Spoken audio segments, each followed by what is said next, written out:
ब्राह्मण कौन है? जैसे जन्म से कोई ब्राह्मण नहीं होता है। अच्छा, वेद शास्त्र में इसकी इतना अच्छा व्याख्या है, जिसको हम आज जाति कहते हैं। जाति, जन्म इति जाति, अर्थात कौन सा शरीर लेके आत्मा जन्म लिया है, कौन सा योनि में जन्म लिया है। जाति मतलब वो मनुष्य जाति का है या पशु जाति का है, कीट पतंग जाति का है, इस हिसाब से जाति निर्धारण होता है। हम जो आज के समाज में देखते हैं कि ब्राह्मण, वैश्य, शूद्र, ये इसके बारे में कभी नहीं बताया गया है। सबका जन्म तो एक ही टाइप का होता है। माँ के पेट से सारे पशु भी जन्म लेता है, मनुष्य भी जन्म लेता है, सारे योनि माँ के पेट से ही जन्म लेते हैं।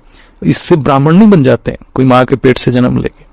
ब्राह्मण तभी बनता है जब उसमें वो विवेक जागृत होता है, आत्मा अनात्मा का ज्ञान जागृत हो जाता है, परमात्मा का ज्ञान जागृत होता है, तभी वो ब्राह्मण बनता है। मतलब ब्रह्म का जो अनुभूति, जो बुद्धि विवेक में जब ब्रह्म का जो अनुभूति जागृत हो जाता है, विवेक जागृत हो जाता है, तभी वो ब्राह्मण कहलाता है। जो माँ जी वाणी में भी बताते हैं कि जब तक बेहद की आत्मा तब तक नहीं बनता जब तक वो परमपिता परमात्मा ऑलमाइटी अथॉरिटी को ज्ञान से पहचान नहीं लेता है।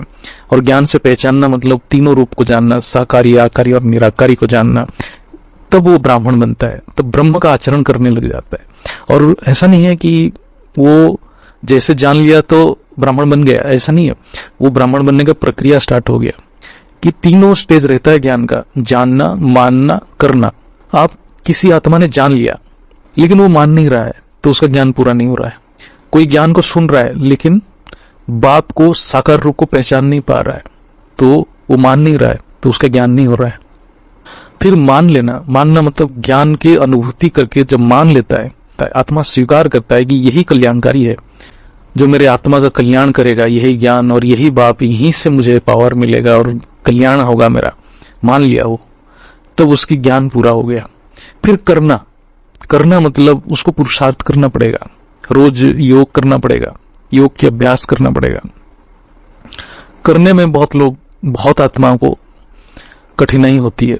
इसलिए होता है कठिनाई क्योंकि करने में बहुत सारे बाधाएं हैं। एक संस्कार बाधा है, कर्म बाधा है।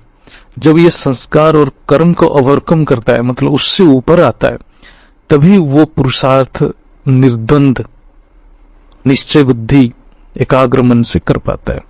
तो वो धारणा शक्ति उसके अंदर धीरे धीरे चैतन्य, जो पुरुषोत्तम चैतन्य शक्ति, जो परमात्मा परमपिता की शक्ति उसके अंदर प्रवाह होता है और धारण करने का शक्ति उसमें बढ़ जाता है।